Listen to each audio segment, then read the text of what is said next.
என் அன்பின் திருவுருவமே, எல்லையற்ற இந்த அண்டசராசரத்தில் எத்தனையோ உயிர்கள் வாழ்ந்து கொண்டிருக்க உன்னை மட்டுமே குறிவைத்து உன் ஆத்மாவை தேடி எனது இந்த வார்த்தைகள் வந்திருக்கிறது என்றால் இது ஏதோ சாதாரணமாக நிகழ்ந்த நிகழ்வு என்று கடந்து செல்லாதே. பல நாட்களாக, பல மாதங்களாக நீ தனிமையில் அமர்ந்து என்னிடம் கேட்ட அத்தனை கேள்விகளுக்கும் நீ உகுத்த ஒவ்வொரு சொட்டு கண்ணீருக்கும் பதில் சொல்ல கைலைநாதனான நானே உன்னோடு பேசத் தொடங்கியிருக்கிறேன். உன் மனதிற்குள் ஓடிக்கொண்டிருக்கும் அத்தனை குழப்பங்களையும் சற்று நேரம் ஓரம் கட்டிவிட்டு என் வார்த்தைகளை முழுமையாக உன் ஆழத்தில் இறங்கவிடு. இது மனிதர்கள் எழுதும் சாதாரண வரிகள் அல்ல, உனது தலையெழுத்தையே மாற்றி அமைக்கப் போகும் ஈசனின் அருள்வாக்கு. என் உயிரினும் மேலான குழந்தையே, உலகமே ஆழ்ந்த உறக்கத்தில் இருக்கும் நள்ளிரவு நேரங்களில் உன் நெஞ்சை அடைக்கும் பெருவழியோடு யாருக்கும் உன் வேதனைகள் தெரிந்துவிடக் கூடாது என்பதற்காக தலையணையில் முகத்தை புதைத்து நீ அழுத அந்த இரவுகளை நான் மட்டுமே அறிவேன். எல்லோருக்கும் என்னால் முடிந்த நல்லதை மட்டுமே செய்தேன். எவருக்கும் சிறு தீங்கும் நான் நினைத்ததில்லையே. பின்பு ஏன் என் வாழ்வில் மட்டும் இத்தனை கண்ணீர்? என் நேர்மைக்கான பலன் இதுதானா? அல்லது என் கர்மவினைகள் என்னை இருளில் தள்ளிவிட்டதா? ஈசன் என்னை முற்றிலும் மறந்துவிட்டாரா என்று பலமுறை உனக்குள் நீயே புழுங்கித் தவித்திருக்கிறாய். வெளியே சிரித்த முகத்தை காட்டிக்கொண்டு உள்ளுக்குள் ரணங்களோடு நீ நடமாடும் அத்தனை தருணங்களையும் என் நெற்றி ஞானக்கண் பார்த்து கொண்டுதான் இருக்கிறது. உனது வலிகளை நான் அறியாதவன் அல்ல. ஆனால் இத்தனை சோதனைகளுக்கு பின்னால் இருக்கும் ஒரு மாபெரும் தெய்வீக ரகசியத்தை இப்போது உனக்கு உரைக்கிறேன். கவனமாக கேள். பூமிக்கு அடியில் காரிருளில் கிடைக்கும் ஒரு சாதாரண பாறையோடு ஒட்டியிருக்கும் தங்கத்தை நீ பார்த்திருக்கிறாயா? அது ஆரம்பத்தில் பார்ப்பதற்கு சகதியாகவும் எதற்கும் உதவாத ஒரு கல்லை போலவும் தான் காட்சியளிக்கும். அதை அப்படியே விட்டுவிட்டால் அது வெறும் பாறையாகவே காலமெல்லாம் மண்ணுக்குள் கிடக்கும். ஆனால் ஒரு தேர்ந்த பொற்கொல்லன் அந்த கல்லை எடுத்து தகதகவென எரியும் நெருப்பு குண்டத்தில் இரக்கமின்றி தூக்கி போடுவான். அந்த நெருப்பின் வெப்பம் தாங்காமல் தங்கம் உருகி துடிக்கும். அந்த வேதனையான உருக்குதலுக்கு பிறகுதான் அதிலிருக்கும் மாசுகள் எல்லாம் எரிந்து சாம்பலாகி உலகமே வியந்து பார்க்கும் தூய மாற்றுப் பொன்னாக அது மாறுகிறது. அந்த தூய தங்கத்திற்கு மட்டுமே என் கருவறையில் எனக்கு சூட்டப்படும் கிரீடமாக மாறும் தகுதி கிடைக்கிறது. என் அன்பு பிள்ளையே, நீ சந்தித்த துரோகங்களும் உன்னை சுற்றியுள்ளவர்கள் உனக்கு கொடுத்த அவமானங்களும் நீ கடந்து வந்த வறுமையின் பிடியும் உன்னை அழிப்பதற்காக உனக்கு கொடுக்கப்பட்ட தண்டனைகள் அல்ல. உனக்குள் இருக்கும் தேவையற்ற பலவீனங்களை சுட்டெரித்து உன்னை ஒரு மாபெரும் ஆளுமையாக, எதற்கும் கலங்காத தூய மாற்று பொன்னாக பக்குவப்படுத்துவதற்காக ஈசனாகிய நானே நடத்திய தெய்வீக பயிற்சி அது. நெருப்பில் வேகாத தங்கம் எப்படி இறைவனின் கிரீடமாக மாற முடியாதோ அதேபோல துயரங்களை கடக்காத எந்த ஒரு மனிதனும் மாபெரும் சாம்ராஜ்யத்தை ஆள முடியாது. உனது வலிகள் அனைத்தும் உன்னை தகுதிப்படுத்துவதற்கான படிக்கட்டுகள். உன் தகுதியை உணராத மனிதர்கள் உன்னை விட்டு விலகிச் சென்றார்களே என்று நீ கலங்கினாய். நீ உயிரை கொடுத்து பாசம் காட்டியவர்கள் உன்னை மிகச் சாதாரணமாக தூக்கி எறிந்தபோது உனது உலகம் இருண்டு விட்டதாக எண்ணினாய். பலமுறை உன் கைகளுக்கு எட்டிய வெற்றி இறுதி நொடியில் உன் வாய்க்கு எட்டாமல் பறிபோனதே என்று நீ நிலைகுலைந்து போனாய். அதற்கும் ஒரு விடை தருகிறேன் கேள். ஒரு விவசாயி மிகவும் தரமான ஒரு விதையை எடுத்து ஆழமான ஒரு குழியை தோண்டி அந்த இருண்ட மண்ணுக்குள் போட்டு மூடுகிறான். அந்த விதைக்குத்தான் நிரந்தரமாக புதைக்கப்பட்டு விட்டோம் என்று தோன்றும். சுற்றிலும் காரிருள், தன் மீது பெரும்பாரம், மூச்சு திணற வைக்கும் தனிமை. அந்த விதை அந்த மண்ணுக்குள்ளேயே பல நாட்கள் அழிகிறது, தவிக்கிறது. ஆனால் அந்த இருளும் பாரமும் தான் அந்த விதையின் கடினமான தோலை உடைக்கச் செய்கிறது. அந்த தனிமைதான் அதன் வேர்களை இன்னும் ஆழமாக பூமியில் செலுத்த வைக்கிறது. நாட்கள் செல்ல செல்ல புதைக்கப்பட்டதாக நினைத்த அந்த விதை மண்ணை பிளந்து கொண்டு ஒரு மாபெரும் விருட்சமாக பல்லாயிரம் பேருக்கு நிழல் தரும் ஆலமரமாக வளர்கிறது. உனது வாழ்க்கையிலும் மனிதர்கள் உன்னை இருளில் தள்ளியதாக, உன்னை தனிமையில் புதைத்து விட்டதாக நீ நினைத்துக் கொண்டிருக்கிறாய். ஆனால் உண்மை அதுவல்ல. நீ புதைக்கப்படவில்லை, நீ விதைக்கப்பட்டிருக்கிறாய். உன்னை சூழ்ந்திருக்கும் இந்த இருளும் அவமானங்களும் உனக்குள் இருக்கும் அசாத்தியமான திறமையையும் பொறுமையையும் வெளியே கொண்டு வருவதற்கான ஈசனின் திருவிளையாடல். உன்னை நிராகரித்தவர்கள் எல்லாம் உன் நற்குணங்களை காணத் தவறியவர்கள். ஆனால் உன் ஆழத்தில் இருக்கும் களங்கமற்ற அன்பை நான் அறிவேன். இப்போது உனது காத்திருப்பிற்கான காலம் முடிந்துவிட்டது. ஈசனான என் பார்வையின் அசைவால் உனது வாழ்க்கையின் திசை உனக்கு சாதகமாக முழுமையாக திரும்பிக் கொண்டிருக்கிறது. பூமியில் எந்த ஒரு சக்தியாலும் தடுத்து நிறுத்த முடியாத எல்லையற்ற ஒரு புதிய அத்தியாயத்தை நான் உனக்காக தொடங்கி வைத்துவிட்டேன். உன்னை முடக்கி போட்ட தடைகள் அனைத்தும் என் திரிசூலத்தால் சுக்குநூறாக உடைக்கப்பட்டுவிட்டன. உனக்காக நான் திறக்கும் இந்த மாபெரும் வெற்றியின் கதவுகளை வேறு எவராலும் அடைக்க முடியாது. நீ இழந்த நிம்மதியை, செல்வத்தை, மரியாதையை நீ சிந்திய கண்ணீருக்கு ஈடாக பல மடங்காக நான் உனக்கு திருப்பிக் கொடுக்கப் போகிறேன். எந்த மனிதர்கள் உன்னை உதாசீனப்படுத்தினார்களோ அதே மனிதர்கள் உன் அசுர வளர்ச்சியைக் கண்டு அண்ணாந்து பார்க்கும் காலம் உன்னை வந்து அடைந்துவிட்டது. இனி நீ எதற்கும் பயப்பட வேண்டியதில்லை. உனக்கு துணையாக, உன் அரணாக ஆதிசிவன் நான் இருக்கிறேன். நீ சாத்தியமே இல்லை என்று நினைத்த காரியங்கள் எல்லாம் இனி மாயாஜாலம் போல உன் கண் முன்னே எளிதாக நடக்கும். உனது நேர்மையான உழைப்பிற்கான மாபெரும் அங்கீகாரம் உன்னை தேடி வரும். இந்த எல்லையற்ற கருணையை உணர்ந்து உன் இரு கரங்களை குவித்து முழுமையான நம்பிக்கையோடு சிவனே துணை என்று உன் நெஞ்சார உச்சரித்து உனது அத்தனை பாரங்களையும் என் பாதங்களில் இறக்கிவை. இனி உன் வாழ்வில் நடக்கப் போவது அனைத்தும் ஆனந்த தாண்டவமே. என் அன்பு செல்வமே, உனது மனப்போராட்டங்கள் இன்னும் முழுமையாக ஓயவில்லை என்பதை அகிலத்தை ஆளும் ஈசனான நான் நன்கறிவேன். இத்தனை செய்தும் என் வாழ்வில் விடிவெள்ளி இன்னும் தோன்றவில்லையே. இன்னும் எவ்வளவு தூரம் இந்த முள்பாதையில் நான் ரத்தம் சிந்த பயணிக்க வேண்டும் என்று உனக்குள் எழும் அலறல் என் செவிகளை வந்தடைந்து விட்டது. உன் வேதனைகளையெல்லாம் முழுமையாக துடைத்தெறியவே எனது இந்த திருவாக்கு மீண்டும் உன் நாடி நரம்புகளை தேடி வந்திருக்கிறது. உலகத்தின் அத்தனை சத்தங்களையும் சற்று ஒதுக்கி வைத்துவிட்டு உனது ஆதி தந்தையான என் வார்த்தைகளை மட்டும் முழுமையாக உள்வாங்கு. இது உனது ஆத்மாவின் ஆழத்தில் இருக்கும் காயங்களுக்கு நான் தடவும் மாமருந்து. என் உயிரினும் மேலான குழந்தையே, நீ மிகவும் சோர்வடைந்து விட்டாய். உனக்கு துணையாகவும் தோள் கொடுக்கவும் வேண்டிய அத்தனை உறவுகளும் உன்னை தனிமரமாக்கிவிட்டு வேடிக்கை பார்த்தபோது நீ ஆதரவின்றி தவித்தாய். இனி என்னால் ஒரு சிறு துயரத்தை கூட தாங்கிக் கொள்ள முடியாது, என் பொறுமையின் கடைசி எல்லைக்கே நான் வந்துவிட்டேன் என்று பலமுறை நீ சரிந்து விழுந்திருக்கிறாய். ஆனால் உனக்கு ஒரு பேருண்மையை இப்போது உரைக்கிறேன், கேள். பிரம்மாண்டமான மலைமுகட்டில் பல ஆண்டுகளாக கேட்பாரற்று கிடக்கும் ஒரு சாதாரண கருங்கல்லை நினைத்துப்பார். வெயிலிலும் மழையிலும் காய்ந்து கிடக்கும் அந்த கல்லை ஒரு சிற்பி தன்னுடைய உளியோடும் சுத்தியலோடும் நெருங்குகிறான். ஓங்கி ஓங்கி அந்த கல்லின் மீது தன் சுத்தியலால் அடிக்கிறான். கூர்மையான உளி அந்த கல்லின் ஒவ்வொரு பகுதியையும் செதுக்கி தள்ளுகிறது. அந்த தருணத்தில் அந்த கல், என்னை ஏன் இப்படி இரக்கமின்றி சிதைக்கிறீர்கள், நான் படும் வலி உங்களுக்கு தெரியவில்லையே என்று கதறும். ஆனால் அந்த சிற்பி உளியை நிறுத்த மாட்டான். ஏனென்றால் அவனுக்கு தெரியும், அவன் செய்வது கல்லை அழிக்கும் வேலையல்ல, அதிலிருக்கும் தேவையற்ற பகுதிகளை நீக்கி அதனை ஒரு மாபெரும் இறை வடிவமாக மாற்றும் புனிதமான காரியம் என்று. உளியின் வலியை தாங்கிக் கொண்ட அந்த கல் சில நாட்களிலேயே மாபெரும் சிவாலயத்தின் கருவறையில் எக்காலத்திலும் அழியாத மூர்த்தியாக உருவெடுக்கிறது. எவரெல்லாம் அந்த கல்லை பார்த்து சாதாரண கல் என்று கடந்து சென்றார்களோ அவர்கள் அனைவரையும் அதே கருவறையின் முன்னே இரு கரம் கூப்பி கண்ணீர் மல்கத் தொழ வைக்கிறது. எந்த கல் உளியின் வலியை ஏற்க மறுக்கிறதோ அது அதே கோவிலின் வாசலில் அனைவரும் மிதித்துச் செல்லும் படிக்கல்லாக மாறிப்போகிறது. என் அன்பு பிள்ளையே, நீ சந்தித்த அவமானங்களும் தோல்விகளும் நெஞ்சை பிளக்கும் துரோகங்களும் உன்னை அழிப்பதற்காக அடிக்கப்பட்ட உளியடிகள் அல்ல. உன்னை ஒரு சாதாரண மனிதன் என்ற நிலையிலிருந்து உயர்த்தி மாபெரும் ஆளுமையாக பக்குவப்படுத்தும் ஈசனின் தெய்வீக பயிற்சி அது. அந்த துயரங்களை தாங்காமல் நீ எப்படி மாபெரும் வெற்றியாளனாக மாற முடியும்? இப்போது உனது பயிற்சி காலம் முடிவடைந்து விட்டது. நீ கருவறையில் ஒளிர காத்திருக்கும் மாபெரும் இறை வடிவமாக என் கரங்களில் தவழ்கிறாய். இனி உன்னை இந்த உலகம் அண்ணாந்து பார்த்து வியக்கப் போகிறது. உன்னை சுற்றி இருந்தவர்கள் உன்னை புரிந்து கொள்ளாமல் விலகிச் சென்றபோது நீ திக்கற்று நின்றாய். நீ செய்யும் எந்த ஒரு நல்ல காரியமும் உலகத்தின் கண்களுக்கு தெரியவில்லையே, உனது நேர்மையான உழைப்பிற்கு எந்த பலனும் இல்லையே என்று நீ கண்ணீர் வடித்தாய். உனக்கு இன்னொரு விந்தையை கூறுகிறேன். மாபெரும் மலையிலிருந்து உற்பத்தியாகி பெருங்கடலை நோக்கி கீழே சீறி பாய்ந்து வரும் ஒரு நதியின் பயணத்தை கவனித்திருக்கிறாயா? அந்த நதி அமைதியாக தன் இலக்கை நோக்கி ஓடிக்கொண்டிருக்கும் போது அதன் பாதையை மறித்து ஒரு பெரிய பாறை குறுக்கே நிற்கும். அந்த பாறையை பார்த்தவுடன் நதி பயந்து போய் அப்படியே நின்று விடுவதில்லை, அல்லது தன்னால் கடலை அடைய முடியாது என்று கண்ணீர் வடிப்பதும் இல்லை.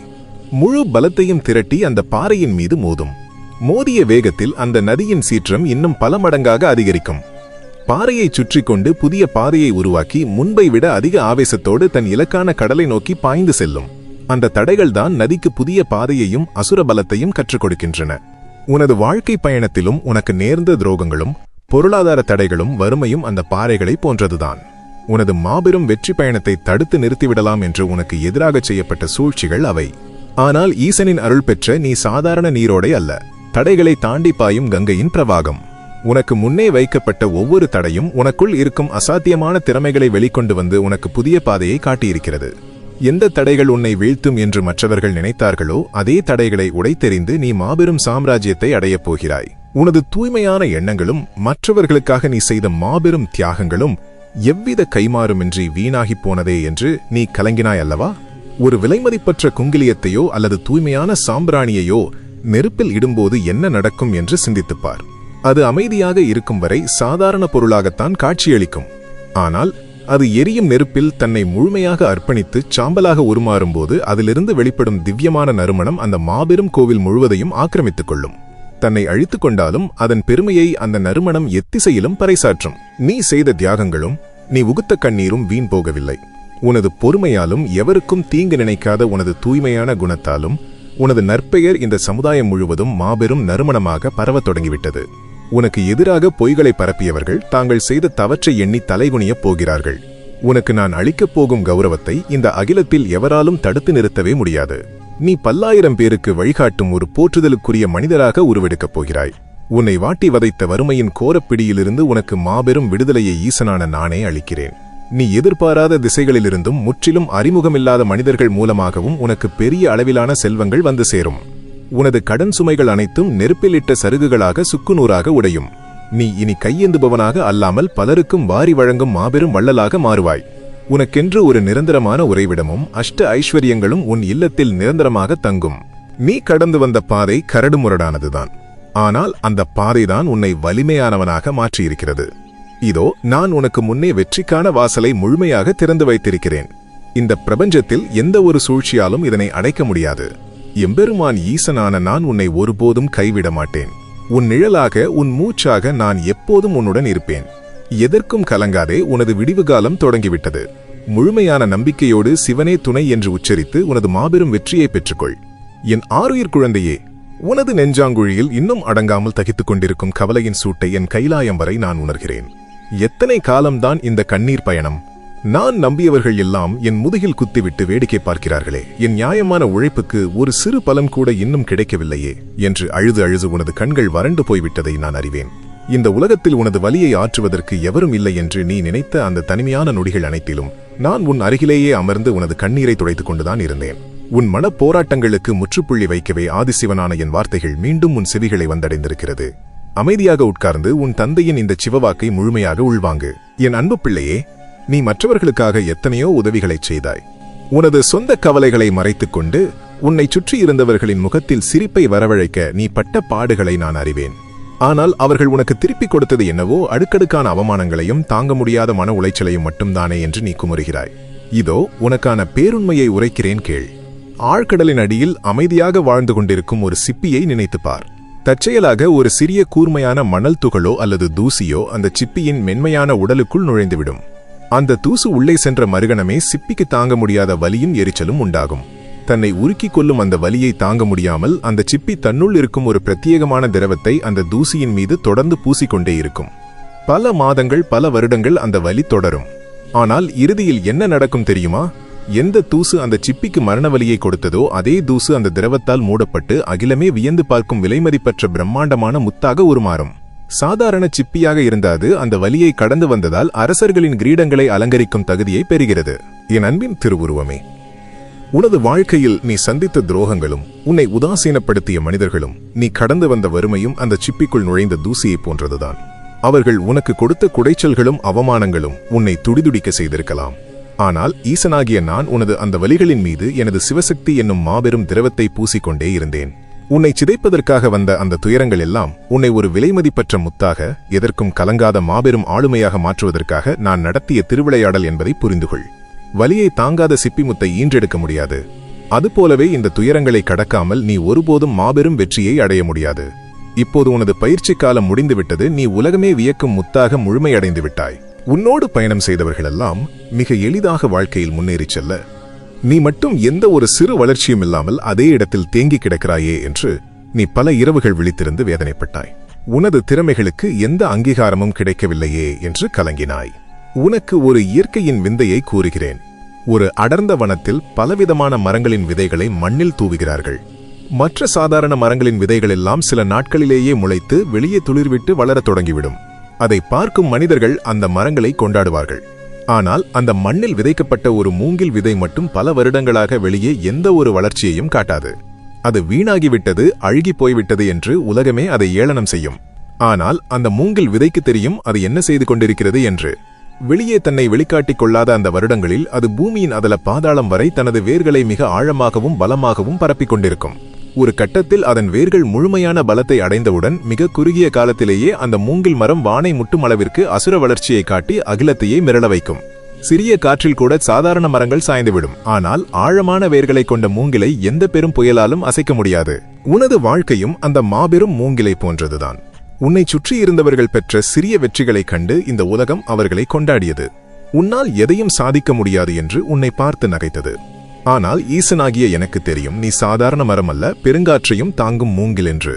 இத்தனை காலமாக நீ எந்த வளர்ச்சியும் இன்றி நின்றது வீணான காலம் அல்ல. அது உனது ஆன்மாவின் வேர்களை பூமியில் ஆழமாகச் செலுத்தி உன்னை அசைக்க முடியாத பலசாலியாக மாற்றிய காலம். இதோ உனக்கான வசந்தம் வந்துவிட்டது. இனி நீ அடையப்போகும் அசுர வளர்ச்சியைக் கண்டு உன்னை கேலி செய்தவர்கள் அனைவரும் மலைத்துப் போய் நிற்கப் போகிறார்கள். உனது வெற்றியை எவராலும் தடுத்து நிறுத்த முடியாது. உன்னை சுற்றிலும் பிரச்சனைகளும் தீர்க்க முடியாத கடன் சுமைகளும் உறவுகளின் பகையும் ஒரு மாபெரும் புயலைப் போலச் சூழ்ந்து கொண்டதே என்று நீ பயந்து நடுங்கினாய். உனக்கு எங்கும் தப்பிக்க வழியில்லையே என்று தவித்தாய். இதையும் நன்றாக கேட்டுக்கொள். வானில் கார்மேகங்கள் இருண்டு இடி மின்னலோடு ஒரு கொடூரமான புயல் வீசத் தொடங்கும்போது உலகத்தில் உள்ள மற்ற பறவைகள் எல்லாம் பயந்து நடுங்கி தங்களை காப்பாற்றிக் கொள்ள கூடுகளை தேடி ஓடும். ஆனால் வானத்தின் அரசனான கழுகு மட்டும் அந்த புயலைக் கண்டு ஒருபோதும் அஞ்சாது. மாறாக தன்னை அழிக்க வந்த அந்த புயலின் காற்றையே தனக்கு சாதகமாக பயன்படுத்தி அந்த இருண்ட மேகங்களுக்கு மேலே மிக உயரத்தில் சென்று கம்பீரமாக சிறகடித்து பறக்கும். புயலுக்கு மேலே பறக்கும் கழுகை அந்த புயலால் என்ன செய்துவிட முடியும்? என் அன்பு செல்வமே, நீயும் கைலைநாதனின் அருள் பெற்ற மாபெரும் கழுகு. உன்னை வீழ்த்த வந்த பிரச்சனைகள் என்னும் புயலைக் கண்டு நீ ஒளிய வேண்டிய அவசியமில்லை. உன்னை தாக்க வந்த அந்த தடைகளையே உனக்கான வெற்றி படிக்கட்டுகளாக ஈசனான நானே மாற்றி அமைத்துவிட்டேன். இனி எந்த புயலும் உன்னை அசைக்க முடியாது. நீ எல்லாவற்றிற்கும் மேலே மிக உயரத்தில் கம்பீரமாக பறக்கப் போகிறாய். உனது துயரங்கள் அனைத்தும் முடிவுக்கு வந்துவிட்டன. உனக்காக நான் திறந்திருக்கும் இந்த மாபெரும் செல்வத்தின் கதவுகளையும் நிம்மதியின் வாசலையும் இந்த பிரபஞ்சத்தில் எவரும் அடைக்க முடியாது. எம்பெருமான் ஈசன் உனக்கு துணையாக, உனது மூச்சாக என்றென்றும் இருப்பேன். உனது மனக்காயங்கள் அனைத்தையும் நான் முழுமையாக ஆற்றிவிட்டேன். இந்த திருவாக்கு உனது உள்ளத்தை தொட்டிருந்தால் முழுமையான நம்பிக்கையோடு சிவனே துணை என்று உச்சரித்து உனது புதிய வாழ்க்கையை இன்றே இப்போதே பெருமிதத்தோடு தொடங்கு. ஈசனின் ஆசீர்வாதம் உன்னை சிகரத்தில் ஏற்றும். என் உயிரினும் மேலான அன்பு செல்வமே, உனது மனதின் ஆழத்தில் பல காலமாக புதைத்து வைத்திருக்கும் சொல்ல முடியாத வேதனைகள் அனைத்தையும் அகிலத்தை ஆளும் ஆதிசிவனான நான் முழுமையாக அறிவேன். உனது கண்ணீருக்கும் உனது காயங்களுக்கும் நிரந்தரமான மாமருந்தை வழங்கவே ஈசனான எனது இந்த திருவாக்கு உன்னை நாடி வந்திருக்கிறது. உனது மனக்குழப்பங்களை எல்லாம் ஓரம் கட்டிவிட்டு என் வார்த்தைகளை உனது ஆன்மாவிற்குள் முழுமையாக உள்வாங்கு. என் அன்பு பிள்ளையே, எனக்கு ஏன் இந்த நிலைமை? நான் எவருக்கும் எந்த தீங்கும் நினைக்கவில்லையே, பின்பு ஏன் என் வாழ்வில் மட்டும் இத்தனை துயரங்கள் என்று வானை பார்த்து கதறிய தருணங்கள் எத்தனை என்பதை நான் அறிவேன். உன்னை சுற்றியிருப்பவர்கள் எல்லாம் எந்த கவலையும் இன்றி மகிழ்ச்சியாக இருக்க, நீ மட்டும் ஒவ்வொரு நாளும் ஒரு மாபெரும் யுத்தத்தை சந்தித்துக் கொண்டிருக்கிறாயே என்ற ஏக்கம் உன்னை வாட்டுகிறது. ஆனால் இதோ உனக்கான மாபெரும் சிவ ரகசியத்தை வெளிப்படுத்துகிறேன் கேள். ஒரு சாதாரண ஆற்றுப்படுகையில் கிடக்கும் களிமண்ணை நினைத்துப்பார். அந்த களிமண்ணை ஒரு குயவன் தனது கரங்களால் அள்ளி வந்து சக்கரத்தில் வைத்து சுழற்றுகிறான். சக்கரம் அதிவேகமாக சுழலும்போது அந்த களிமண்ணுக்கு தலை சுற்றும் பெருவலி உண்டாகும். அதோடு நிற்காமல் குயவன் அந்த களிமண்ணை தனது கைகளால் ஓங்கி ஓங்கி அடிப்பான், பிசைவான். அந்த தருணத்தில் களிமண், என்னை ஏன் இப்படி இரக்கமின்றி சிதைக்கிறீர்கள் என்று கதரும். ஆனால் குயவன் அதை நிறுத்துவதில்லை. பின்னர் அந்த மண்ணை நெருப்பிலிட்டுச் சுட்டெரிப்பான். அத்தனை வலிகளையும் தாங்கிய பிறகுதான் அந்த சாதாரண களிமண் மாபெரும் சிவாலயத்தின் கும்பாபிஷேகத்தில் மூலவருக்கு புனித நீர் வார்க்க பயன்படும் தெய்வீக கலசமாக மாறுகிறது. சக்கரத்தில் சுழல மறுத்த எந்த மண்ணும், அடியை சந்திக்காத எந்த மண்ணும் புனிதம் பெறுவதில்லை. அது மீண்டும் வெறும் சகதியாகவே காலடியில் மிதிபாடும். என் அன்பின் திருவுருவமே, நீ சந்தித்த வறுமையும் துரோகங்களும் அவமானங்களும் உன்னை அழிப்பதற்காக அடிக்கப்பட்ட அடிகள் அல்ல. உன்னை ஒரு சாதாரண மனிதன் என்ற நிலையிலிருந்து உயர்த்தி என் கருவறையில் வீற்றிருக்கும் புனிதமான கலசமாக உன்னை பக்குவப்படுத்தும் ஈசனின் மாபெரும் தெய்வீக பயிற்சி அது. அந்த துயரங்களை தாங்காமல் நீ எப்படி மாபெரும் ஆளுமையாக மாற முடியும்? உனது பயிற்சி காலம் இப்போது முடிந்துவிட்டது. நீ அத்தனை வலிகளையும் கடந்து ஈசனின் கரங்களில் ஒளிரும் தெய்வீக கலசமாக முழுமையடைந்து விட்டாய். நீ நேசித்தவர்கள் உன்னை உதாசீனப்படுத்தியபோது நீ திக்கற்று நின்றாய். உனக்கு என்று எவரும் இல்லையே, உனது சூழ்நிலை முழுவதும் இருண்டு கிடக்கிறதே என்று கண்ணீர் வடித்தாய். உனக்கு இயற்கையின் இன்னொரு பேருண்மையை கூறுகிறேன்.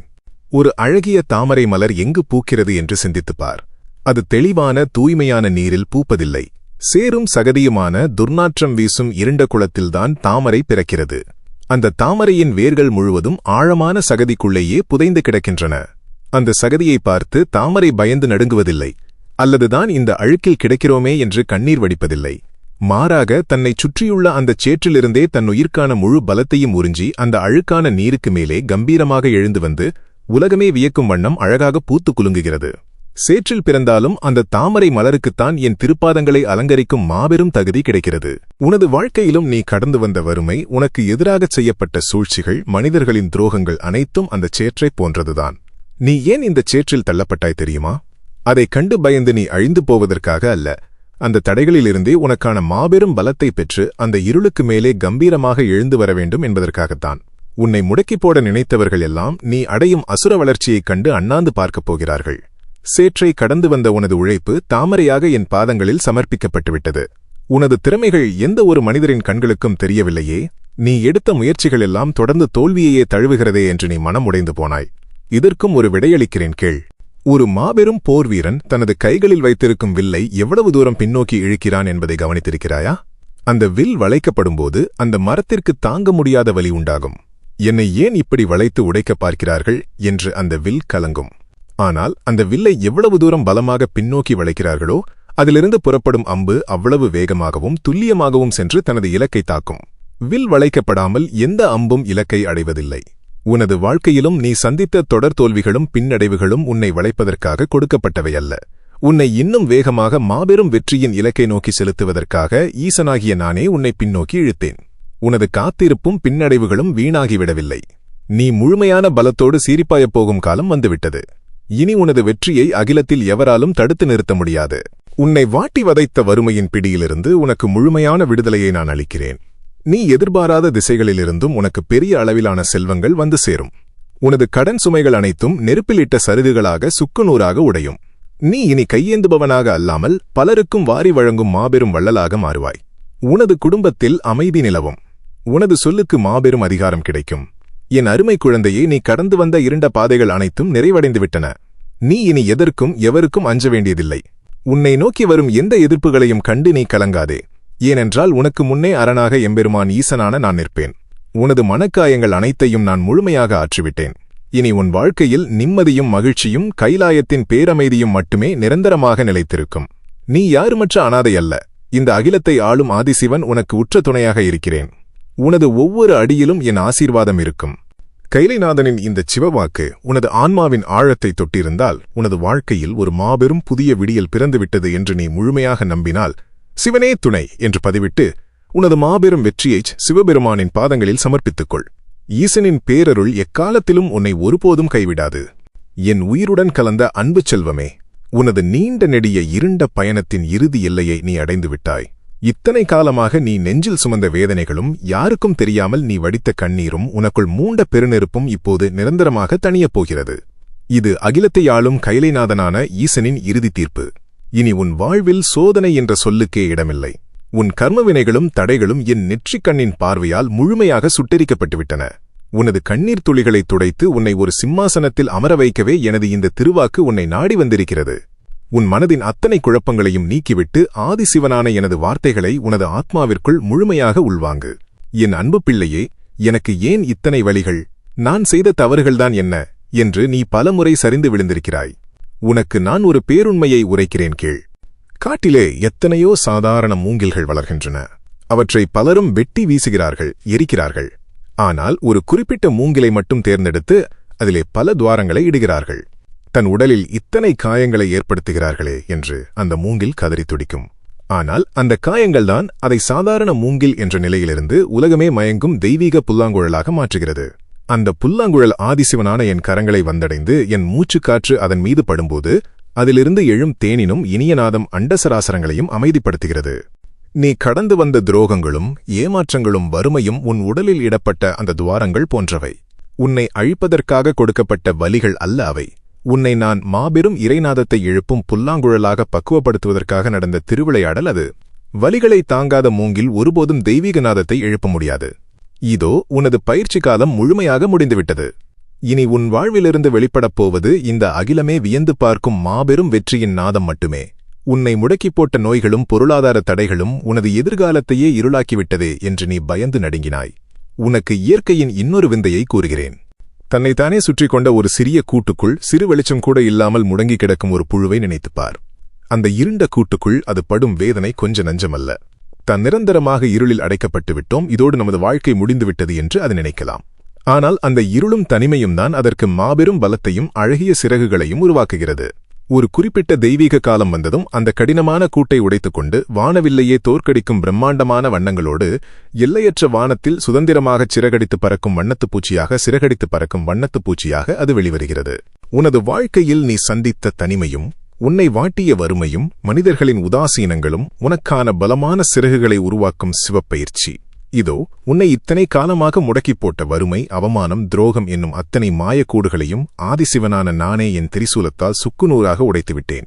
இனி நீ எந்த தடையுமின்றி மாபெரும் வெற்றியாளனாக இந்த சமுதாயத்தில் கம்பீரமாக சிறகடித்து பறக்கப் போகிறாய். நீ நேர்மையாக உழைத்த உழைப்பிற்கு எந்த ஒரு சிறு அங்கீகாரமும் கிடைக்கவில்லையே என்று நீ மனம் உடைந்தாய். வறண்ட பூமியில் ஆழமாக தோண்ட தோண்ட கடினமான பாறைகளே தென்படும். தோண்டுபவன் களைத்துப் போய் இது வெறும் பாறை பூமி, இதில் தண்ணீர் இல்லை என்று அந்த பணியை கைவிட்டுச் செல்லலாம். ஆனால் அந்த பாறைகளை உடைத்து இன்னும் ஆழமாகச் சென்றால் பல யுகங்களுக்கும் வற்றாத சுவையான மாபெரும் நிலத்தடி நீரூற்று வெளிப்படும். உனது உழைப்பும் அத்தகையதுதான். நீ தொடர்ந்து நேர்மையாக உழைத்தாலும் பாறைகள் போன்ற தடைகளையும் கஷ்டங்களையும் மட்டுமே நீ சந்தித்தாய். ஆனால் அந்த துயரப் பாறைகளை எல்லாம் உனக்காக ஈசனான நானே உடைத்து அகற்றிவிட்டேன். இதோ உனக்கான வற்றாத செல்வமும் மாபெரும் வெற்றியும் உன் வாழ்வில் பெருக்கெடுத்து ஓடப்போகிறது. என் உயிரினும் மேலான குழந்தையே, நீ இழந்த அத்தனையையும் பல மடங்காக நான் உனக்கு திருப்பிக் கொடுக்கப் போகிறேன். உன்னை தரக்குறைவாக பேசியவர்கள், உனக்கு துரோகம் செய்தவர்கள், உன்னை தனிமையில் தவிக்க விட்டவர்கள் அனைவரும் உன் அசுர வளர்ச்சியைக் கண்டு மலைத்துப் போய் நிற்கப் போகிறார்கள். உனது தூய்மையான குணத்திற்கும் நேர்மையான உழைப்பிற்கும் உரிய மாபெரும் கௌரவம் உன்னை தேடி வரும். உன் குடும்பத்தில் நிலவிய குழப்பங்கள் அனைத்தும் நீங்கி கைலாயத்தின் பேரமைதி நிரந்தரமாக குடிகொள்ளும். உனது சந்ததியினர் எந்த குறையுமின்றி பலரும் போற்றும் வகையில் வாழ்வார்கள். உனக்கென்று ஒரு நிரந்தரமான சாம்ராஜ்யத்தை நான் உனக்காக உருவாக்கித் தருகிறேன். இனி நீ எதற்கும் அஞ்சாதே. உன் ஒவ்வொரு அடியிலும் உன் நிழலாக, உன் மூச்சாக எம்பெருமான் ஈசனான நான் உன்னோடு இருப்பேன். உன் கண்ணீர் துளிகள் யாவும் இனி ஆனந்த கண்ணீராக மட்டுமே மாறும். அகிலத்தை ஆளும் ஆதிசிவன் உனக்கு உறுதுணையாக நிற்கிறேன். நீ கடந்து வந்த இருண்ட காலம் முடிந்துவிட்டது. உனக்கான மாபெரும் பொற்காலம் தொடங்கிவிட்டது. கைலைநாதனின் இந்தச் சத்திய வாக்கு உனது ஆன்மாவின் ஆழத்தை தொட்டிருந்தால், உனது விடிவுகாலம் தொடங்கிவிட்டது என்பதை நீ முழுமையாக நம்பினால், உனது நன்றியின் அடையாளமாக சிவனே துணை என்று பதிவிட்டு உன் மாபெரும் வெற்றியை சிவபெருமானின் பாதங்களில் சமர்ப்பித்துக்கொள். ஈசனின் எல்லையற்ற கருணையோடும் இதுபோன்ற தெய்வீக திருவாக்குகளோடும் தொடர்ந்து இணைந்திருக்க நமது சிவனே துணை காணொளி குடும்பத்தில் உங்களை இப்போதே இணைத்துக் கொள்ளுங்கள். உனது அன்பானவர்களுக்கும் இதை பகிர்ந்து அவர்கள் வாழ்க்கையிலும் சிவசக்தியின் ஒளியை ஏற்றுங்கள். உங்களின் மாபெரும் வெற்றி பயணம் தொடரட்டும். ஈசனின் பேரருள் எக்காலத்திலும் உங்களை ஒருபோதும் கைவிடாது. ஓம் நம சிவாய.